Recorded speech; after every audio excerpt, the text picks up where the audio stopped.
Yun, gawa tayo ng dinakdakan na tokwa. Sa simpleng recipe, subukan nyo ito. Masarap pang pulutan, pang ulam, ub na naman ang kaldero. Sarap nito kaya guys. Try nyo rin. Mga guys, mga gar, luluto tayo ng dinakdakan for today's video. Papakita ko sa iyo yung dinakdakan na tokwa, ha? Pinito na ito ni Mrs. So, ito na yung tokwa natin guys. Pinito ko ulit kasi nga sili.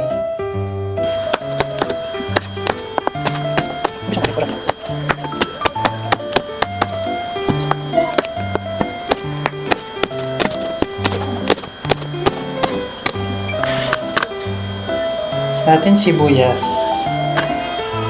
So, mas maganda, maraming sibuyas. Kasi, nuluhan na ako guys. So, lalagyan natin ng kalamansi. Yan.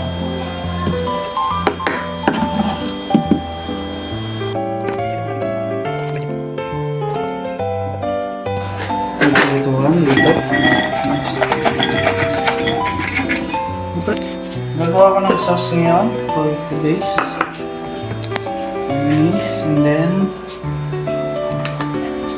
so yung gagawin ko, we'll combine to mayonnaise,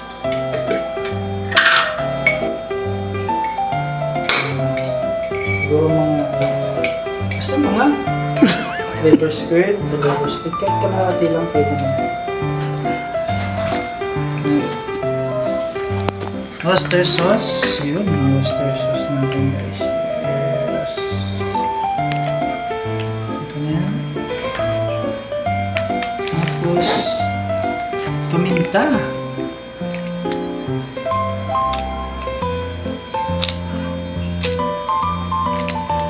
Hindi natin kakalimutan yung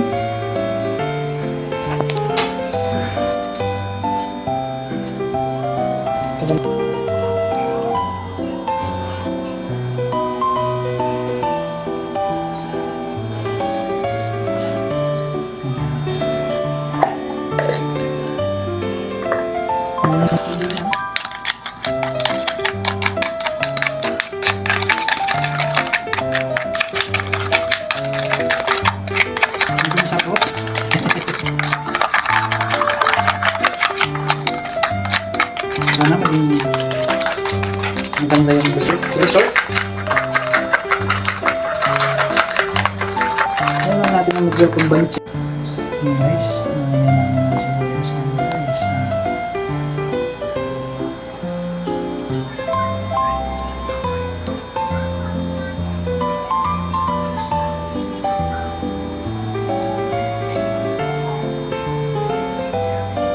guys,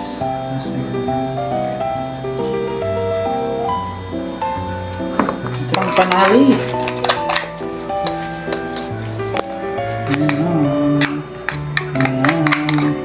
Ubus na naman ng red horse. Yung kanin.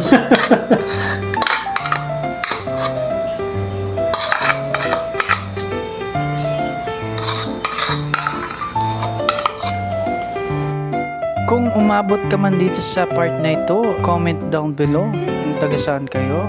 Mag-subscribe na po kayo. Maraming salamat sa suporta.